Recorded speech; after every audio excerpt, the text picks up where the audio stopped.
To welcome back to another Palm Wine Central podcast episode. I am one of your hosts, Uncle AK. I got the beautiful ladies. Tutu, what's up with you? How you doing? How you feeling? Hi, I'm good. How are you? I'm tired, but it's another day. Huh? It's only Tuesday. What you tired for? Jet lag. Oh, sorry. I almost forgot. Auntie Sky. Must be nice. Hey y'all. We have a new name for Tutu. We call her Tutu the Sky. Or Tutu in the Sky. You know what I'm saying? Like, we ain't never seen nobody that. Anyways, let me save that for after this intro. Jimmy, how you doing? How you doing? We have to start living in the sky. There you go. Well, we're just glad she came back in one piece with planes dropping off the sky. So. Amen. To that, amen. Did you put anointing oil on the plane? I definitely did intercessory prayer on all the planes. Did you see that video of the lady actually put anointing oil on the plane? If you were going to the plane and you've seen that, how would you feel about it? I would feel like this is God sent. I mean, that's easy, right? It aligns with my beliefs. Yeah. Like, somebody got to do it, so. I mean, I think it's the wrong place for that. Because what if I come and I see a native doctor performing a ritual? You get my point? Just because it's Christianity doesn't mean that you should go ahead. It's a public space. You can pray in your heart. You can walk in the plane and just touch it and be inconspicuous with it. You don't have to do all that. That's why people don't be liking Christianity, because of things like, I digress. We appreciate her prayers for that plane, but time and place. Yeah. I'm with you on that second part. I mean, I'm all for everybody practicing what they believe. You know what I mean? But I think that in a public setting like that, yeah, you don't know what, you don't know what my own beliefs are, so hold on to your own, leave on to my own, leave the plane alone, don't anoint nothing. Maybe that anointing oil came from Babalawo, who knows, like some people, they sleep in Marabu house, but then they're the first people to open the church, so there's some kind of correlation that I've not been able to, put my finger there. But like T said, we digress, right? We're starting hot. Let me dial it down a little bit. You know what I mean? Last week we didn't record, so hopefully you guys, caught up with all the past previous episodes. And if you have, we greatly appreciate it. This week we have some great fun topics. Hopefully, appreciate them. Yeah, we're gonna start off as usual, since it's still Black History Month. The last week in this Black History Month, we'll cover a past historian and somebody new in this era that we think are moving, vibrant, mover and shaker, as we would say. So, Tutu. Well, y'all didn't hear when I said I had a icebreaker type thing before? Oh, sorry, I didn't catch. I didn't hear that. When did you say that? I had asked that before we started. It's just a fun question. Something you think about. What's a weird smell that you absolutely love? Like for me, I love gas. Like the smell of gas. Like it'll do it for me anytime. I like the smell of gas too. Mm-hmm. What gas we talking about? Like gasoline, like gas in the car. Oh, the gas in the car, not the gas that, like, the stove you cook and that. No, not that one. Oh, okay. You guys Especially when you get a whiff of it coming off the exhaust. Yes, ma'am. Yes. And then I like the smell of earth after it rains. Oh nah. Yeah, I could take that one. No. Like concrete. Like the concrete when it rains on the concrete and like the concrete was so hot, it's evaporating. The sun starts shining after it rains. Yeah. Ew, no. My own is a freshly cut lawn. Like a freshly cut lawn, that smell. Not a weird smell. Man, that's kind of weird. The weird category. What if you? I think it's I don't like the smell of it. I don't like the smell of mulch. I don't like the smell of like gardening type things. So yeah, that long thing can go in the weird category. You want flowers. Yeah, I want flowers that don't smell like mulch or dirt or anything like that. Yeah, I could do that. What else? I think I got one. The smell of brand new pairs of shoes. really. Yeah. I like the smell of brand new pairs of shoes. Like I really do. Actually, I can just like sneakers. I could just stay there for a sec. You know what I mean? Yeah. I like the smell of when you're getting your nails done, the acrylic type. Why y'all both look like that? I like it. On the weird list for sure. I like it. The dust. That one goes. Not the dust, but like it's like it has like an alcohol. Like when you walk into the salon, that's predominant smell. Is what she likes. Oh, last but not least, I like the smell of like in Africa when you're cooking, you're burning like the wood or whatever, you're burning whatever you're using to cook. I like that smell. Like I like that.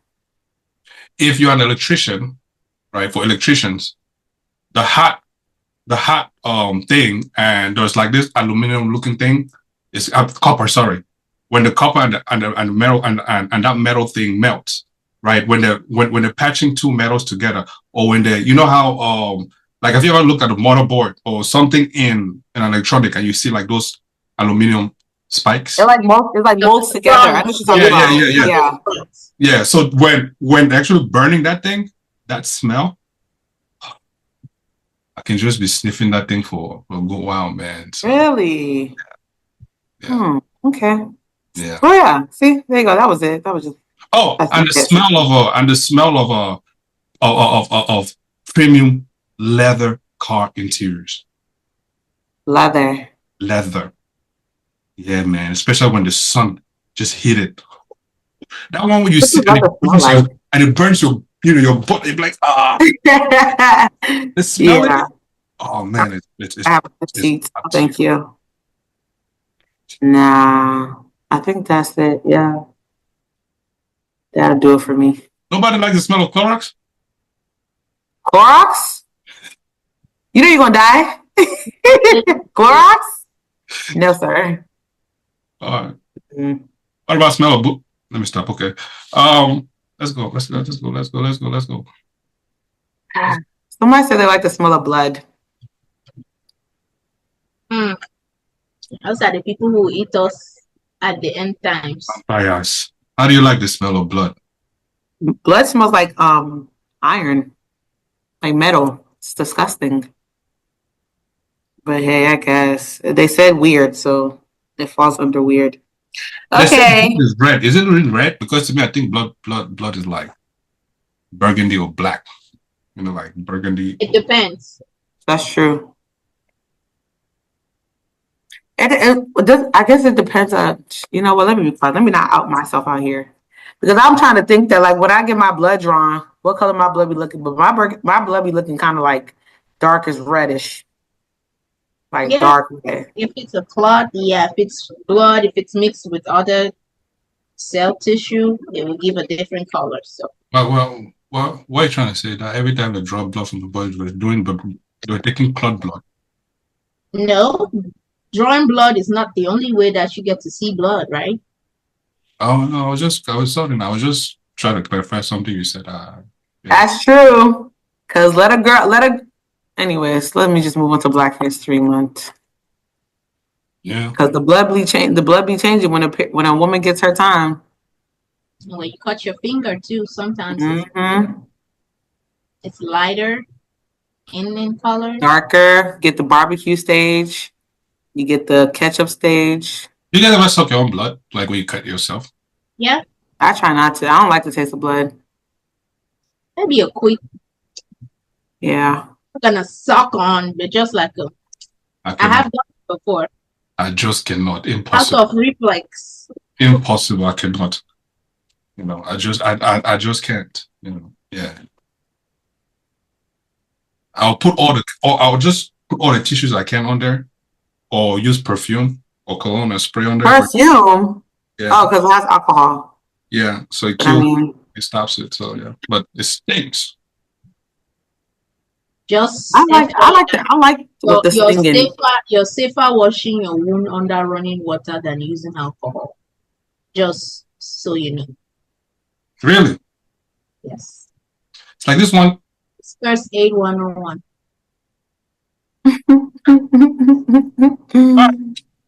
Black History Month. Let's discuss that before we start telling some weird things here that we're not supposed to. Okay. All right. So today's Black History is Claudette Colvin, born September 6, 1939, was a pioneer of the Civil Rights Movement. In March 1955, at the age of 15, she was arrested because she refused to give up her seat to a white woman on a segregated bus in Montgomery, Alabama. This act of defiance occurred 9 months before Rosa Parks' more famous protests, and Colvin was arrested and convicted for violating segregation laws. You know, it's interesting because I did not know about Claudette Colvin. I always thought that Rosa Parks was thought she was like, you know, the trendsetter of it. But see, that's how you be learning stuff. Anyways, Colvin's case, along with those of other Black women who had experienced similar injustices, led to the landmark Supreme Court case, Browder versus Gale. This case declared that bus segregation was unconstitutional, marking a significant victory in the fight for racial equality. Despite her courageous act, Colvin's role in the civil rights movement was not widely recognized for many years. This was partly due to her young age and the fact that she became pregnant shortly after her arrest. However, her contribution to the movement has since been acknowledged, and she is now seen as an important figure in the struggle for civil rights. So basically, they mean to tell me that we didn't know about Homegirl because she decided to get up and get pregnant. That's what they basically telling me. That's fucked up. That's fucked up. So, because I'm reading this thing. See, this is why. Thank you, T. Thank you for giving us this because I didn't know about this girl. So they said she was partly. Oh, it was not widely recognized for many years. This was partly due to her young age and the fact that she became pregnant shortly after her arrest. So she probably became pregnant and took a backseat to the protest and the, you know. I didn't know about this girl. I did not. I knew about Rosa Parks. So at this point, to think that's she crazy. did a whole 9 months before. A whole right, and they said she was young too. So I'm just like, dang, that's crazy. Out here protesting before Auntie Rosa Parks. You know what I'm saying? They said they didn't expunge her record till, was it 2014? That's crazy. Her family fought until as long after she died and everything. 2014, I think it was, they said, or something like that. He died. That's when they finally agreed to expunge her records. That's crazy. She was 15 when she decided to refuse. She had 2 kids. No, okay. Dedication of the family, actually, till 2014, they kept pursuing, trying to expunge those records. Like that's prime right there. That's big. That's about legacy. That's crazy. She died when she was 85. Yeah. 85. That's thank you. What she had gone through at 15 and then leaving and then having to live a life all the way to 85. That's crazy. And until Rosa took your glory. Hey. Right, Auntie. Right. Auntie Rosa Parks went and took all the shine because I'm sitting here thinking it's Auntie Rosa Parks that gave us all this, the trendsetter. Come to find out, she's stealing ideas from a 15-year-old. Don't piss me off. I don't think that's an example. I don't think I know because that's the first thing I thought, right? I was like, damn, how she, but I'm thinking more like, probably she follows suit, but then she got more traction because I guess it was, I don't know. But well, it says that her mentor ended up being Rosa Parks. How could she not after she stole the idea? Of course. That's what mentors do. That's facts though. You know what I mean? That's facts. But kudos to both women. Shout out to Auntie Rosa Parks. And I think they're both from Alabama too, so I guess. Let me inside balance. That's true feminism right there. Not this one that we are here fighting with men. Hey, yo. That's real. That's a real violence right there. But nah, shout out. Nah. Wait, you said they're both from Alabama? No, okay, so wait. Rosa Parks, okay, yeah, they're both from Alabama. Claudette is from Montgomery, and then Rose is from Tuskegee. Oh wow, something must be going on up there in Alabama. Eh? Alabama kind of rough, y'all. I'm not gonna hold y'all. Alabama is a little too ghetto for me. Yeah, I bet. Yeah. Anybody leave there? If you had okay, if they paid you $20,000 a month, would you leave there? Presently. I mean, my boss lived there. Ricky Smiley lived there. He lived in Birmingham. Yeah. Oh, okay. He said it's not safe, but like people still live there, and that's where like real culture is in a sense. It's just bad though. Like a lot of the movements happened in Alabama, so it's like remember homeboy Aquaman. Yes, the boats. Yep. Hey, yo, the chair. The boy, the thing. Yes. Yep. All right. Before we get soaked into fun time, let's see the second. Shout out to T again for putting this together for us. We just reading like news anchors that they have been. You know what? Let me just read. I'm trying What's her name? I'm trying to shy away from this name like this, talking feeling. But yeah, our next shout out here is Kiss Michele. That's how you say it.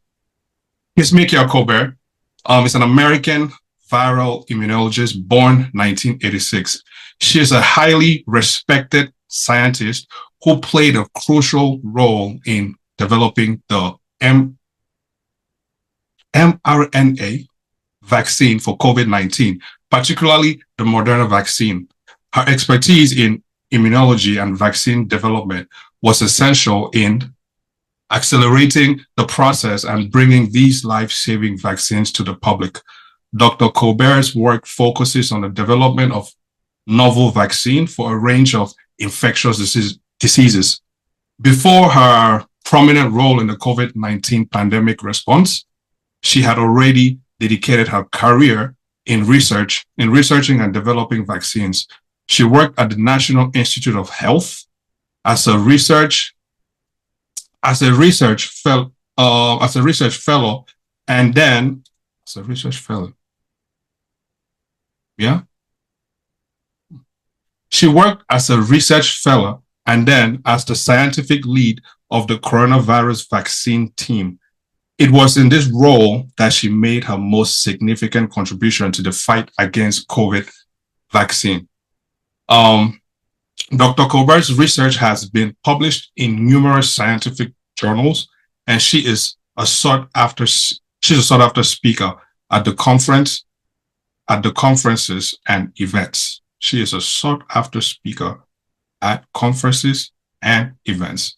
She is also a strong advocate for STEM education, and encourages young people, especially women and minorities, to pursue careers in science. She is considered a leader.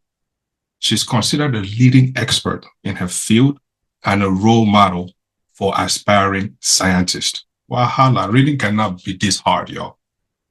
Jesus Christ. Anyways, shout out to her, man. Shout out to her. STEM in women, that's big. North Carolina too. Huh? Shout out to North Carolina. She's from North Carolina. Where you see that? How you get that from? I've been doing my research. I looked her up. She grew up in North Carolina. She went to UNCC, Chapel Hill. Shout out to her. That's nice. But yeah, STEM in women, y'all. I know you guys hate STEM, not STEM. I mean, women in STEM. I know you guys hate math. I know you guys hate math here. You know, how do you guys advocate for, you know that STEM is beyond math, right? I know. I was picking math because I know that's what you guys hate here. I don't hate math like that. I do. Anyway, shout out to her, man. Do you guys advocate for, women in STEM? Sure,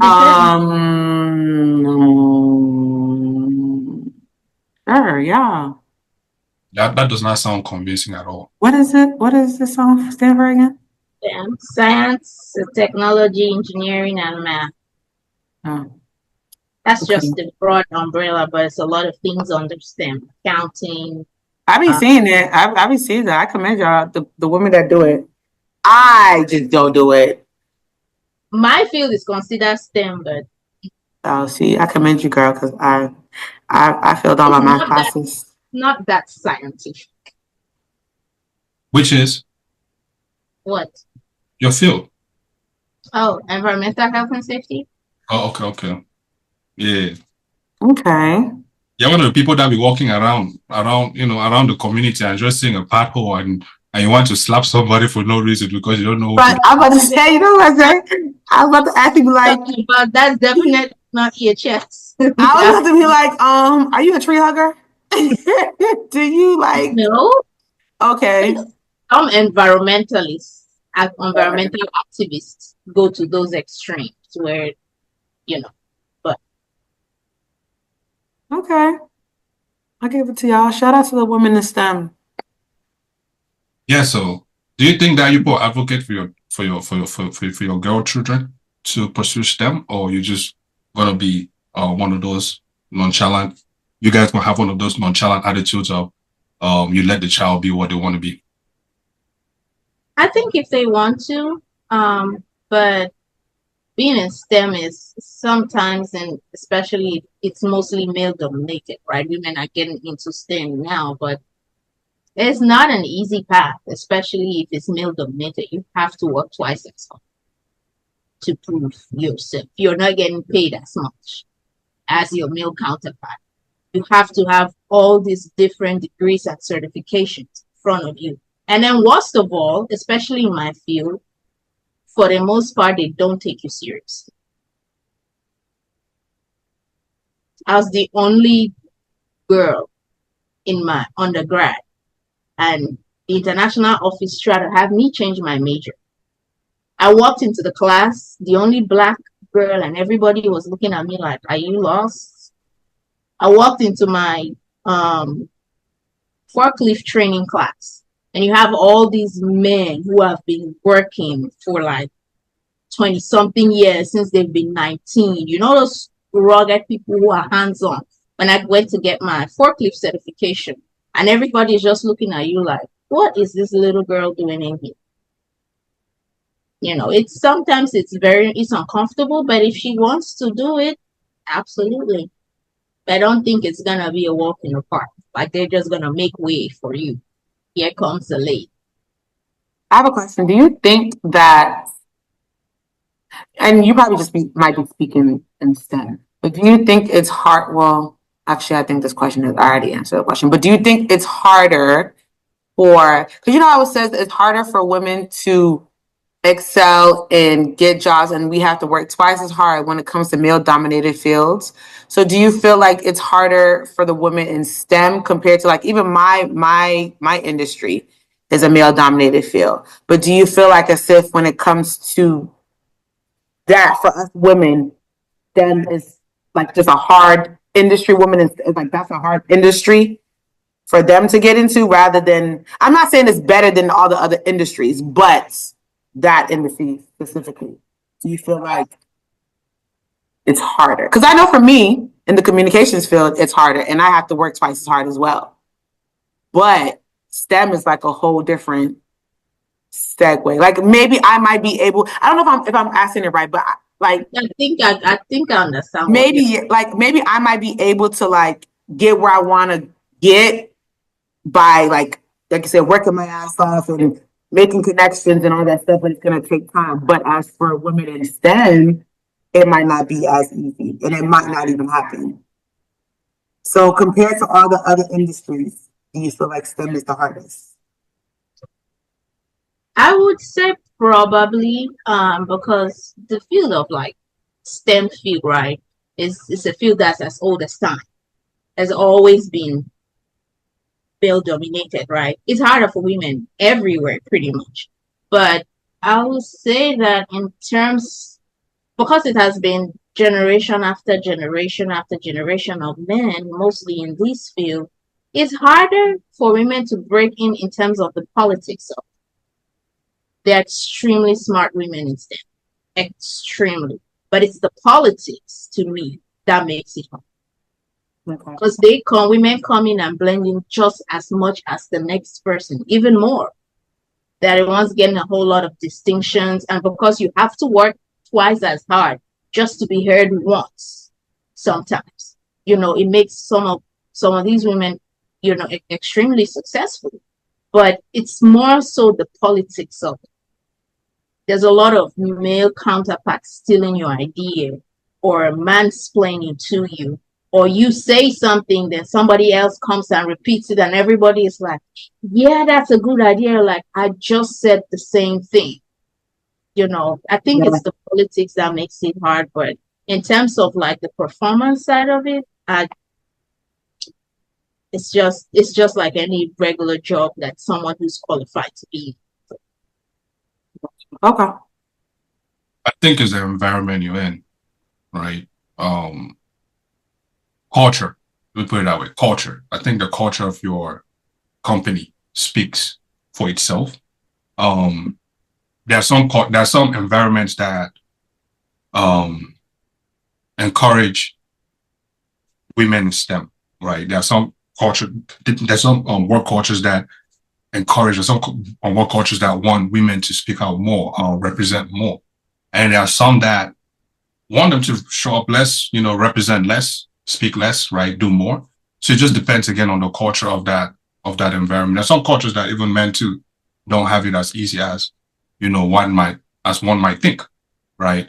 But for me, the way I see it, especially in technology, I don't know about any other fields. Like for me, when I think of something like nursing, I think that's a women-dominated field, right? It might not be, but the way I think it, just from thinking nursing, I would normally think of a woman because of the nurturing aspect of it, right? I know I think of technology or STEM, I think of both worlds because again, we need both sides to all these new inventions, creations. We should be able to see from both aspects. If we'll talk about policies and how users use things. We need to hear from both sides. But in this day and age, the reason why for me, I think that we need to encourage women to go into STEM more. One is representation. For one. Two is the more women go into it, the better, because again, we've seen the male dominance of it. And to me, I also like to see like the women dominating and, in STEM in their own way, right? Shape and form. Because it's always that thing that, men create this, men create, but to me, to also like to see like some of these things that, women too, we invent too, put their stamp on it. And then to his point about stealing ideas, I don't know. I've not experienced that, to be honest with you. Like in corporate, I've not experienced that yet. I've not been in the role where stealing a woman's idea. Yeah. I've not been privy to that. I've not experienced that. I've actually seen the opposite, right? Where women actually put the ideas and they run with them. Right, they're sitting in the room and everybody's turning to them like, "Yo, what do you guys think? What do you guys think?" Because it's been like a culture for them. It's been a culture that they're giving brighter and better ideas, right, and easier ways to go about things. So I don't know, just my own experience though. It's true. There are places where like the woman, these things don't occur, right? It's not a standard across the board, right? But I urge you, going forward, pay a little more attention. You might see it. It's not hard. And sometimes it's so subtle that only the women in the room could hear. You get what I'm saying? Especially in a meeting. Just a simple idea or something. Just pay attention. You might catch it, one or two. Me, I definitely do. But it's something that I tend to realize instead is there's something of a compensating, like what you are saying is that I see where they feel like the voice is not heard and they have to overcompensate by talking to them much or over inserting themselves, always try to be funny. Like, dog, right now, there's a schedule. There's no need for you to come and be inciting jokes. Nobody is laughing here. Like, let it go, right? Let it go. We know you guys are here. Just let it go. Let's finish. Then you guys can talk. You know what I'm saying? You guys can go ahead and interrupt or disrupt all you want. No problem. But I see that it's like a constant thing where there's constant disruption. Like, fam, we see you guys, we hear you. Like, what's the need of this disruption? Like, I can see, I can see what you're saying there. Sometimes it's a transfer, right, from maybe a previous culture where things like that has had to shake off, where you feel like you have to overemphasize or overinsert yourself. Think that if you say it once, you're not going to be heard. That's a habit that has built up for many, many years. So I can see that happening. Sometimes I do catch myself too trying to do that. It's because for the most part, you have to do that to be heard. yeah, and stop trying to do everybody's work, man. Focus on your own work. Yeah, that one is not what Focus on I'm your work. Ain't nobody your son or daughter here. Focus on your work. free. Hello, I'm not working for free. I'm not even trying to do the work that I have to do. They're not even paying me for my own job. What are we talking about? See, this is a thing here, right? This is a thing here, right? Now, I'm not saying that they should not, like, I'm not saying overachieving is not a thing, right? Overachieving is a thing. But do some people stop and realize that upon your journey of overachieving, you don't have to step on my toes? Meaning, you have your work, I have my own. If I'm sitting here and you are not doing your work, but you are constantly sticking your nose in my work, my friend, woman, man, hemophrodites, I don't care. You better get off my lane because we're not having this. That sounds like a message for someone at your work. I'm about to say, you got a coworker that's pissing you off? No, I'm just saying in general. I'm just saying in general. But you see it, like you see it, and most of them, like especially, like we in the technology area, we mostly chill, But the shorties yeah, they always come with so many requests and demands and like, dog, fam, relax. First of all, back off a little bit, go and do your work first. Then when you finish doing your work, then you can come and tell me that, oh, yes, this person is not doing this or that person is not doing that, because them not doing this because you're not doing your own. So just saying. Anyways, that was the message though. So yeah. We'll move on. Thank you very much. Yeah. Move on now. Well, I mean, this all kind of segues into the next segment at this point. Talking about, I guess, equality and job fairness, I guess. Y'all heard about Joy Reid getting her show canceled? Yeah. And I seen in the comment section, a lot of people like sad about it, a lot of people crying about it, Yeah. What do you guys think? I want to hear what you guys think before I say what I think. Oh, God. I mean, it's unfortunate, especially kind of can relate, especially being a woman in the TV and communication industry. You got to work your ass off. Like, just like T was saying, you have to work your ass off just being a woman in general, especially being a woman of color. It's 10 times harder to get where you're at. And she was the only primetime cable news anchor on MSNBC on that whole entire network. So the fact that she had her show and now it's being canceled, I don't know the actual specific reason as to why it got canceled, but just for it to be canceled when there's other shows that can take the heat, I guess, in a sense, kind of fucked up. But I mean, this is America at the end of the day. It's just unfortunate. But honestly, for real, usually when you see stuff like this, like who was it? Don Lemon, right? Don Lemon got fired off of CNN, if I'm not mistaken. And now he's doing his own thing. So I just feel like, I mean, she's gonna be okay. It just sucks that it had to happen this way in order for her to go, in order to achieve other things. But yeah, it sucks because it's not easy, especially like you said, dealing with a male-dominated field in the news industry and TV and stuff like that. Especially dealing with a big-ass network like that, an MSNBC network, where you have people that you have the far left people, the far left wing people. Yeah, it's a lot. So I don't know. It sucks, but hopefully she can bounce back. Play devil's advocate. Yeah. Play. Let's hear. Play it. See, there's a lot that goes on to make business decisions that we're never privy to, right? Unless you're in that room. Now, I'm not taking away the fact that it's possible that it's a race thing. But could it just be that it's just a smart business decision and has nothing to do with race? It's just unfortunate that she was the only female.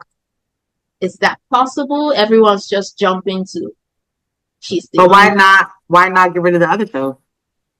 Why get rid of her Because, like show? I said, there are decisions that are being made and conversations behind doors that we're not privy to as the public. So I think that possibly there are other reasons why the other shows are not canceled aside from being race thing.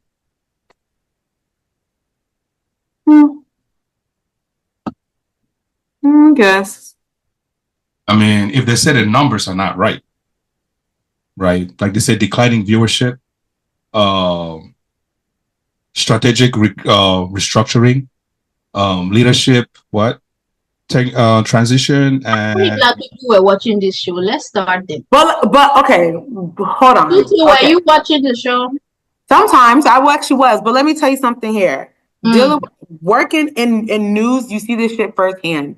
Everybody's show is not gonna always have stellar ratings. Everybody's show fluctuates up and down, up and down, up and down. It could have been at a time where this is the time that her show is not doing good, and they just decided, okay, let's do this right now. Because I can promise you right now, everybody's show on that network, their ratings was not how it is right now. I promise you that. Like, just seeing that shit firsthand, working on an actual news show, that shit is like, absolutely not. So the fact that they're saying that, oh, low viewership and this and that, blah, blah, blah, people were upset because she was a critic of Trump. She didn't support Trump and this and that. That's what they didn't like her for, what the situation is. But there's so many other people on that network that don't fuck with Trump either. So it's like, I'm not understanding, like I said, we don't know the real reason why, because they're saying restructure. There's a new president, a new lady president, or whatever the situation is, and they're saying it's for the better of the network or whatever the hell you want to call it. But I personally think that it's so many other shows. I ain't gonna call names because I ain't trying to get sued or nothing like that. But it's so many other shows that can get canceled that need to go for real, for real. That's not even doing shit. So I don't know. I just feel like it's bullshit. I personally think it's bullshit. with you. I think it's not far-fetched, right? It's Uncle Trump came into power and a lot of things are being, he's shaking up a lot of things, right? A lot of these folks would want to somewhat bow to him because of whatsoever reasons. You have Elon Musk over there and his Doge thing doing whatsoever madness that, he just wakes up in the morning and, his brain says, oh, let's do this. And then, they're doing it. So I think it has something to do with this, that DI thing or whatever, right? Shake up or what? Is it today that they decided to shake up? But then again, that shakes up everywhere, right? To me, again, it's another day in business, if you ask me, right? In IT, just as IT alone, we're seeing a lot of job cuts. In the past year or two, there's been a ton of job cuts. A lot of people losing their jobs now. They're putting people on mandatory leave of absence, and then eventually to lay them off. So what difference is her situation to these folks in IT? It's no different to me. So it's just another day in America business. So she'll be fine. How much money has she made from there? Millions. She can probably sit for the next year without working and she'll be fine. Can the next average person say that? No. And I should come and sit here and be feeling bad. Please, cry me a river. It's an opportunity to do our own thing right and not get censored. Exactly. That's exactly it. But also to add to that, I think it has to do with this DEI thing, because looking more about it, 2 other people got fired. Katie Fang and Jose Diaz. Fang is Asian. She lost her show, Primetime. And Jose is Latino and he lost his. No, actually, no, he's keeping his. But he's a man. Katie Fang show, she lost hers. She's Asian and she's a woman. Mind you, Joy Reid also too, just to throw this out there, Joy Reid had the most diverse team on that entire network. Like So her team, her producers, everybody, majority Black, but you had white, you had Asian, you had Spanish. Like her team is the most diverse in the whole entire network. So just a little FYI. That's crazy though. That's just so like interesting. I'm gonna say this again. They say, together we stand, divided we fall. We as Blacks, regardless of the good, the bad, the evil, even in our evil, if we could not stand collectively together and say, you know what, forget it. Yes, there's evil there, but still, that's our own, that's our kind. We're gonna rally behind them. It's gonna take us a long time to meet up with these other folks, and they're gonna keep shitting on us, even with their lesser numbers. But what's my own? All I'm saying is, sometimes, yeah, you just got to, play as the others are playing. You cannot go into a gunfight with a knife. My friend, you'll be shot from a distance. Before you bring that knife to stab someone, you'll be shot from a distance. So, to me, you go to a gunfight, bring a gun too. Saying, we as Black folks, we need to start recognizing some of these things and find those things that work for us, be it good, bad, or ugly, and we all rally in it. I'm not saying it's easy, but it can be done. If not, this is what we keep getting. These things. One administration is DI. Oh yeah, all the Black folks, you guys can become executives. And then the next administration, oh nah, you know what? You guys don't belong here. You guys should move back into that lesser position. What nonsense is that? Why? well, I think she'll be okay. Don Lemon's doing okay. Everybody's doing okay. So she'll be all right. They should take a page from Stephen H. Smith's book, right? Look at all these other folks on ESPN, Shannon Sharp and all these other guys. They have their own YouTube channels, right? What did he do?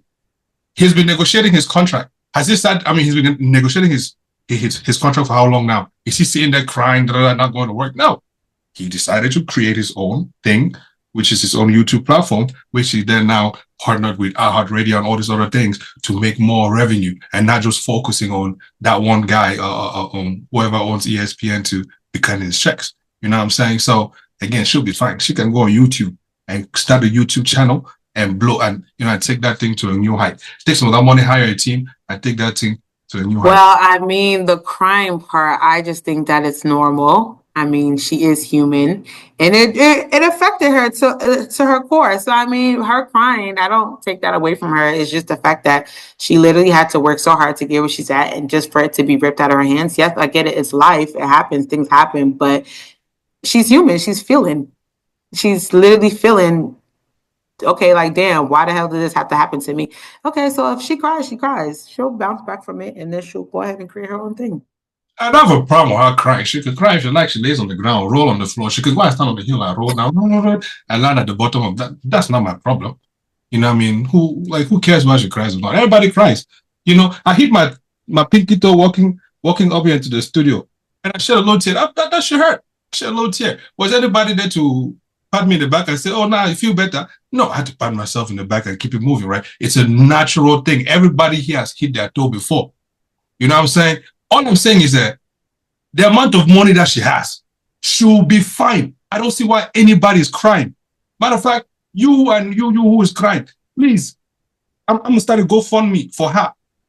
Donate, I'll send to her. Please, I'll put the link in the bottom here. Please donate, since you think that you have a cry to give. Got me trouble. There are people who are losing their jobs every day. Who's crying for them? Please. We are crying. We're just not crying on the internet. Hey, yo. Let's not only go and cry for one person because that what? Wait, maybe they were telling her to take another route and she said no. How do I know? How do I know? Well, we know not to ever cry in front of AK. Yes.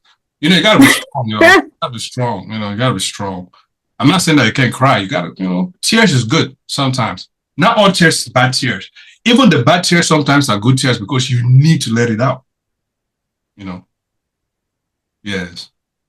But anyways, I'm just saying. Okay. Yeah. So next up, Next topic. Next. it's just like man, keep this one. Hey yo. Wait, you guys seen that AI picture of Trump and Elon going around? Please, I don't pay attention to I'm them not people. talking about those people. Yeah, I do not. Very much. I don't care for them people.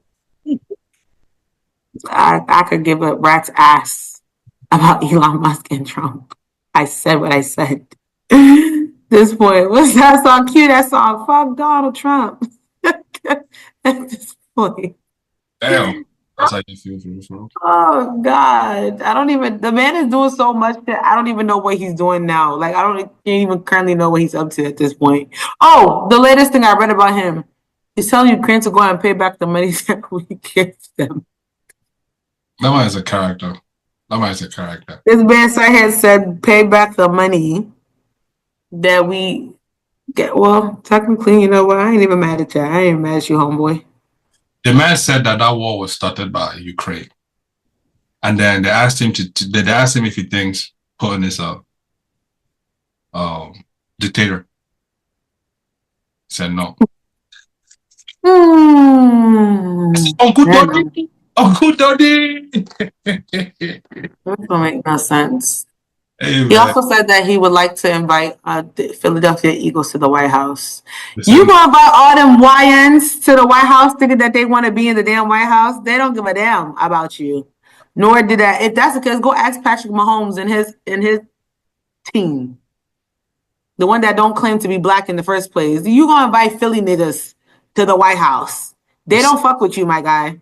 For someone who said she didn't want to talk about Trump, you sure? No, I didn't, but I just thought about it and it started pissing me off. Anyways, let's move on to the next thing. Oh wait, I do have something to put into HBCU news. No, seriously, because the thing is vexing my hat. Anyways, and if you guys didn't know, Tennessee State University is going to lose their funding, which is crazy. If you went to a HBCU, you know how big it is to like when you lose accreditation and you lose funding and stuff like that. That means your doors close and there's no more. And Tennessee State University is a big ass school. Like that's like a top notch school where, well, Oprah went to that school, but yeah. Anyways, it's like a really big school in the South and stuff like that. But come to find out, they don't have any money. So by May 2025, they're gonna run out of their funding, their money. And come to find out that the state of Tennessee actually owes them $2.1 billion that they will not release. So basically what they're trying to do, they're trying to basically like gentrify Tennessee State and make it like a University of Maryland, like a state school, whatever, and kind of take away its accreditation, which is so crazy. And it's just like, why not? Which all basically sums up the state has been misusing the funds that they owe Tennessee State. So come 2025, May this year, if shit don't shake, Tennessee State could be like losing their accreditation and closing their schools, the doors. So let me ask you this then. With that said, then, do you think that the George department is needed, efficient? The who? The George department. The George. George department. DOGE. That Elon. That thing. Elon. Oh. How did it come about? How did they know that? Hey, a federal thing. Huh? You said what? Isn't that department? Isn't that under like for federal? Yeah. The DOJ. They don't got nothing to do with the state, do they? Yeah, that's a state. No, it doesn't. But I'm just saying that idea, right? It's this guy and shaking things that you start hearing of all this misuse of funds now, right? Because I was about to ask that they are talking about running out of funds. Please let me ask a very simple question: the dean of that school, how much is he getting paid? Well, I don't. He's still probably getting a lot compared to he's still probably getting a lot because they also had to cut teachers' pays. They had to lay people off, and the enrollment also has like minimized and stuff. But I'm pretty sure, in the same breath, the dean is still making money. The president is still making money. Do they have a football? Do they have a football program? Yes, they do. Their marching band is known for like being like really big. Their marching band and stuff like that. Yeah, it's a lot. So, with that said, you're trying to tell me they are worried about funding because they don't want to take the money that they got and actually utilize it. They want to be getting funding to be taken and be doing shakara with. And going. No, don't mean nothing. Education has turned into something else, right? Yeah. It really turned into something else. I'm not saying that whatever it is that they're doing, it's good. But to me also is necessary, not bad, because at the end of the day, if we're going to make this thing so much of a business, right? So much of a business, okay, no problem. Let's go in there with sledgehammer and let's start hammering some things that don't make sense because some of these educational things don't make sense. Tell me, when have you used your degrees? You have master degree. You have 2. When have you used any of them? Wow. Again, on your neck every month. Nail net. Pay. Well, for those who have been forgiven, good for you. Handshake. Yes. For some of us who have not been forgiven, we are still vexing the thing. So please excuse some of us if we don't even care about this thing. The HBCU can go or the HBCU can come, no problem. But so far, these people are getting paid so much and they are taxing students. Textbooks are at all-time high. Tuition, all-time high. They take the tuitions and then they go and build a fucking fountain in the middle of the goddamn campus. What the fuck is a fucking fountain in the middle of the campus? For what? Hey, yo, that is triggering you. Hey, yo. You know what? Let's go before he fights us. I'm just well, to all my HBCU people, I'm a huge advocate for us HBCU students. It'd be sad to see that go because that's what happened to Morris Brown or something like that in Atlanta. They lost accreditation. They had to start back up from like scratch. So it sucks, but yeah, they had to start back up. Like they're only got like 150 students enrolled. Jeez. And the teachers volunteer. Yeah, that's crazy. So hopefully it all works out because we love our HBCUs. Anyways, yeah. So wait, speaking of which, I don't know if we have enough time, but please, in just so much of like 5 bullet points for people like us, right? That again, when people talk about HBCUs, we raise our eyebrows like, okay, what's HBCU again? And why is it important? Like, why do you, as Tutu, why do you rave about it? Why every time you talk about HBCU, you light up like a Christmas tree on the 25th of December? Okay. HBCUs, historically Black colleges and universities. And for me, I personally love HBCUs, and I would recommend to just anybody go to an HBCU because of what they instill in you and how they treat you. For me, I can only speak on my experience. When I went to my school in North Carolina, I went there and it just felt like home. It didn't feel like as if I was going to school. It felt like I had people that were looking out for me. Mind you, I didn't know anybody in North Carolina. I had family in North Carolina, but I didn't know anybody there at the school or anything like that. I got there. I had professors that were looking out like, what do you want to do? Oh, I want to do communications. Oh, they sat down and gave me the harsh reality of it. Communications, you don't get paid shit at all. But if this is what you want to do, then bet. This is what you got to do. I'm going to plug you into this. You need to be doing this. You need to be taking that. You need to be doing internships. You need to be doing extra shifts. Like, they actually care. Whereas, like, some of these other, I'm not saying now these PWIs, the public white institutions and stuff like that, don't care. But especially being a Black, a woman of color and actually trying to do what I got to do, like, they actually look out for you and they make sure that you actually learn shit that you're actually going to use. Like, I was learning shit in fucking high school that I don't even use anymore. You know what I'm saying? Or they're not making me take classes that I know I'm not going to sit here and use. Like, they're actually preparing me for the real world. Like, for example, we had on Tuesdays, Career Tuesdays, where everybody on campus, you dress up professionally. You take your resume to go to the career center and you get it checked out by somebody. You make sure you go to like jobs and you apply for internships and stuff like that. Like they actually care.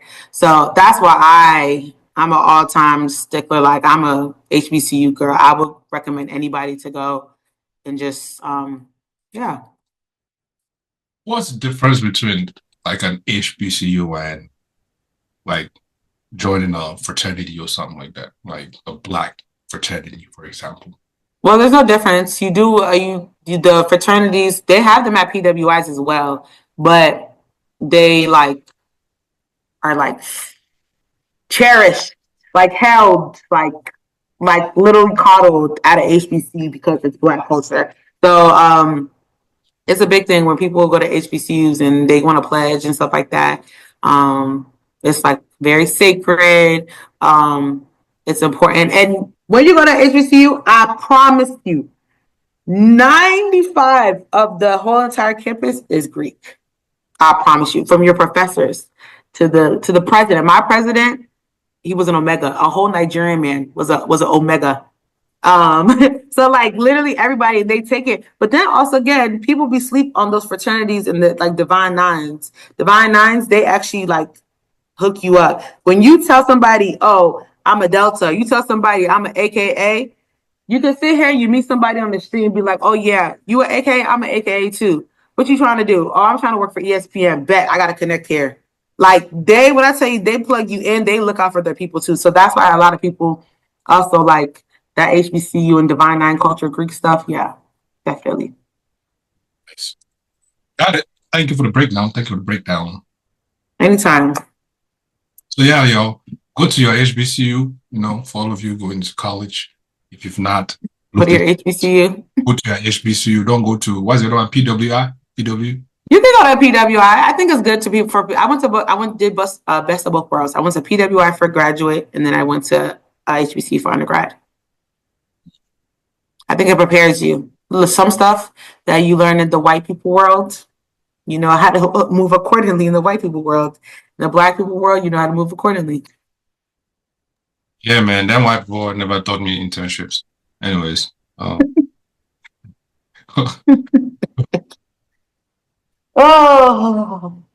but anyways, man, yeah. T, you're looking like what we talking about? Are you there? I'm here. Okay. Just checking, just making sure. What else we got? What else we got? You guys seen that thing where people were saying that Stephen A. Smith should run for president? No? Okay. We'll just go. man talks too much. The man talks too much. Talks too much. He talks every week. I have to hear from that man. Every week, it's something. Like who was the man? What did he do? Was he a basketball player, a football player? What was he? None. Wait, he was none of them? No, he played basketball in high school, but that was about it. He's been a journalist. So how did he? Oh, he's a journalist. Journalist, yeah. Okay. A journalist, yeah. Makes sense. That's why he's always shouting. Anyways, moving on. Okay. I think his takes are brilliant. If you ask me, he's funny. I mean, they're hit or miss. I'll give you that. He's always shouting about something or always yelling, and I just never understood what I thought he was like a Shannon Sharp that played football. Mm-hmm. I thought it was that, or Shaq who played basketball. People that actually played the actual sports. Well, I mean, are you saying that just because that he didn't play the sports mean that he does it? No, I'm not saying that. I'm just saying, what do you do? Like, what exactly did you? Let me just be proud because you never know. Go around to Stephen A. Smith and go and pick it up, and then all of a sudden I'm on the take. What is it? The take 5 or whatever you want. It's okay. No, thank you. It's all right. Take 5. Take 5 is crazy. Take 5 is crazy. But yeah. Anyways, T, do you have anything you want to share?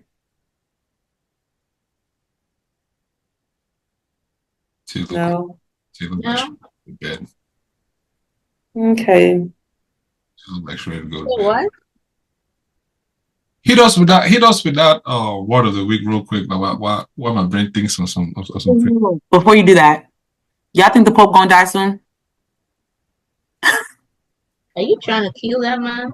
No, I'm not. But no. Listen. The only reason why I asked is because this man has been battling health crisis since. And like, you know, when people start doing health issues and health issues and health issues and health issues, and all of a sudden your time is coming, people keep saying like, oh, like because he did that whole what was it, LGBTQ thing, whatever. Now all of a sudden it's like God is, or they're trying to take him out or something. But I'm just saying. But that thing he did was not right though. Well, me, I was just asking, you know, because the man has been sick. 1 minute is pneumonia, the next minute is something else. So I didn't know. But you know, for people who have such a high position, right? The Pope, you ever notice like all of them, they get old quicker. Two, they always end up dying sick. Like, what's up with that? Why can't they just live and then just go? And thirdly, these are men of God, right? These are men of God. God say they say he who is anointed, you know, is blessed, is rich in every, you know, all of this stuff. But these people look like they're suffering with all the glory they got. What's up with that?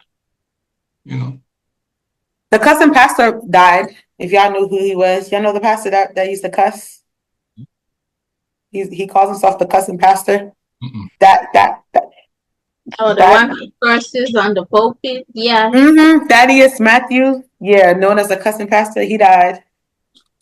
And everybody kept saying, like, I think he was sick. They say he had like long health battles and stuff. But a lot of people were saying, see what happens when you make a mockery of God, when you be sitting here playing with God? Now, God done took you out of this world. But I always I just never I don't know. Some of these pastors nowadays, they just be sitting here like, who is it? Pastor Jamal Bryant? Y'all heard of him too?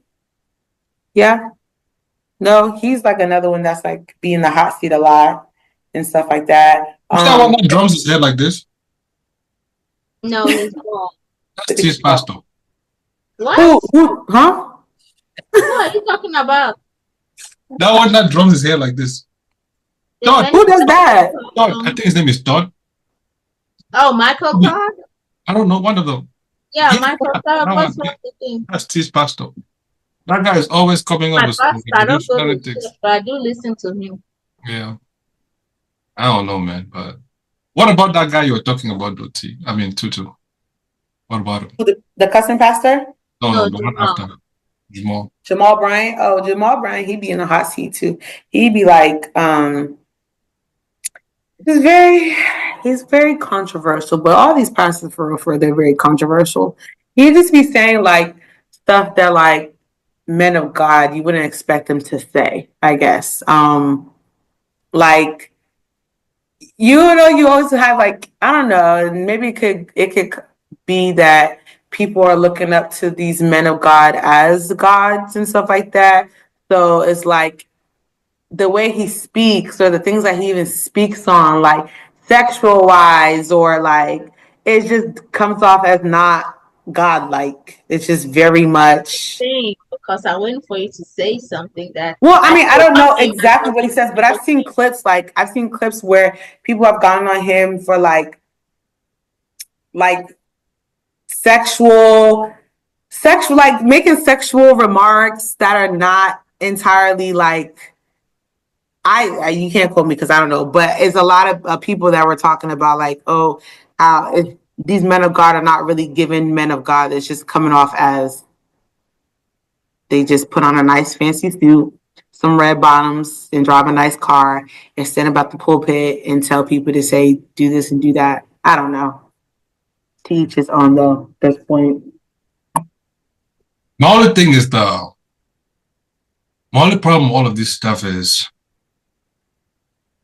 the whatchamacallit. I don't know. For some weird reason. Maybe it's just the way I grew up, you know. Or maybe it's just my own, being in the Catholic faith where I don't see priests like driving fancy cars or wearing fancy clothes, things like that. So I have my biases towards, shit like that. So for me, it's like when I see a pastor like riding in a, say, Rolls Royce, and wearing designer stuff, I'm like, how much do pastors make, for this to be, possible? Now that nobody tell me that they are getting gifts and all these different things. I don't want to hear none of that. Because a lot of them have a lot of them have actual businesses. Like businesses, I don't know what I meant to say. A lot of them have an actual company that runs a business from them, separate from the church. So it's not church money they are using. No. If someone has multiple streams of income, let's be honest, how much is understandable. Sometimes the church, a lot of money comes into the church, but if someone has legitimate businesses that supports their lifestyle, you can't say it's the church. Well, I will give you half of that by saying that I don't know about the other multiple streams of income. So I will go and do my research. I'll go and pick 2 particular pastors, and then do my research and see what streams of income they have and do my comparison. And if I stand corrected, I correct myself. Oh, don't get me wrong. There's a lot of them that feed off the church. I'm not saying that there isn't. There's a lot of them that just,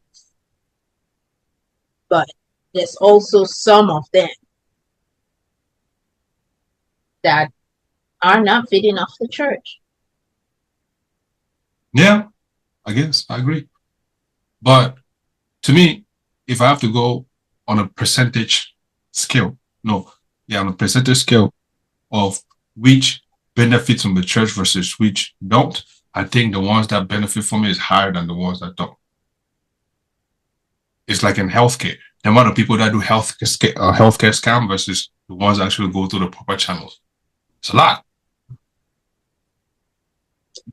Man, I don't know if that's valid research statistics, but based off observation, that could be true. Well, anyways, let us know what you think in the comment section. Not about, how you feel, what you think, things like that. Yeah. Anything else, y'all? Anything else?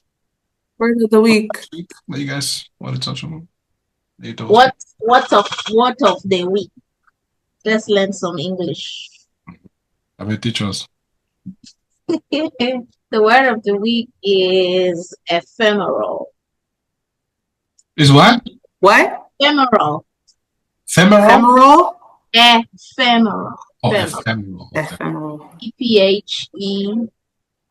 EPHEMERAL. It's an adjective. Means lasting for a short time or short-lived. That's it. In a sentence, like Tutu says. I want a quickie. Well, you can use that. A quickie is an ephemeral activity. Short-lived. Okay. Sorry, what was your original sentence? The festive decorations, though beautiful, were an ephemeral part of the holiday season. Just a fancy way to say not a long time. All right. Go this week and use up your emails at work. Who uses that word? Imagine somebody really texts you and say something what? Ephemeral. Ephemeral. Are you going to look at them normal? I actually have used it. See, this is after I knew about the word. It was just, it was just nice to know that I know something like that and I used it. Were you trying to see if the other person knew the word? No, I was just trying to practice my vocabulary. That's it. Okay. I believe you. I mean, what's the point of knowing new words if I'm not going to use it? Not true. One of my sisters like using big words, so every time we discuss, and when she starts using that, I just look at her. When she says something, I go, My older brother is like that too. He talks like a freaking dictionary. like, That shit annoys me, but yeah, it's not the best. It's not the best use of my time, having a discussion. Why? I mean, I can't blame him. He has the time to remember all the words and what they mean, so I can't fault him for that. But to each their own. True that. Tutu has been showing us our nails all episode. Do you want to put them on the camera like this? No, I haven't. No, I haven't. I'm bringing that. Bring the camera like I this. talk with my hands. Sorry. Bring them now. All right, though. Those nails are ephemeral. There you go, y'all. Hmm? I've seen it. People doing big things out here. Chill out, please. Not big things. Money talks, bushy walks. They say, Anyways. Amen. In Jesus' name, we claim it. Amen. Oh, amen. In conclusions, y'all. Any conclusions? Any conclusions? Go in peace and serve the Lord. Say go in peace and serve the Lord. Hey, yo, be safe out here, y'all. If you're flying, please, I beg, be safe. Make your prayers. If you're driving, make your prayers. If you sit in the house, make your prayers. Because apparently things are falling from the sky. So. Take vacations, live your life. Don't end up on the no-fly list. Yeah. Don't end up on the no-fly list. So on the no-fly list. How do you end up Don't there? be one of those people, huh? How do you end up on a no-fly go and list? fight the air hostess. That's what happened yesterday. This white lady and her husband, they ended up on a no-fly list in a different country. Damn. Because they decided to get drunk at the airport and decided to bring it onto the plane. Huh. Imagine you calling your family, come and bail me because I got detained in another country. Crazy work. But I would have said keep her in there. Absolutely not. But yeah. Well, Wow. That's wild. Yes, sir. Oh. Yes, so man, crazy things going on out here. I hope you guys heard about that French case. The what was it? The trial of Joël Witty, the 74-year-old former French surgeon. Who been molesting young girls. Who were under anesthesia since February of Witty. It began in what? What year was this? Damn, I forgot the year. But anyways, it's been on he had been doing this for a while. So the trial just began this last month in France. So that's like that guy, the Olympic coach. Yeah. USA. Larry, whatever his name is. Yeah. Mm-hmm. Some sad stuff, man.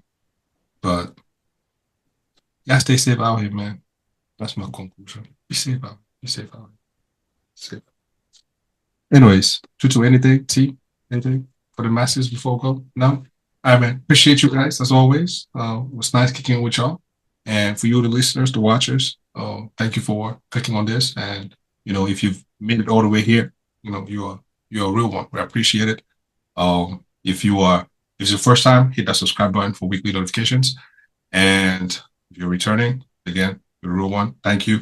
And you know what to do. I'm AK. Tutu with us.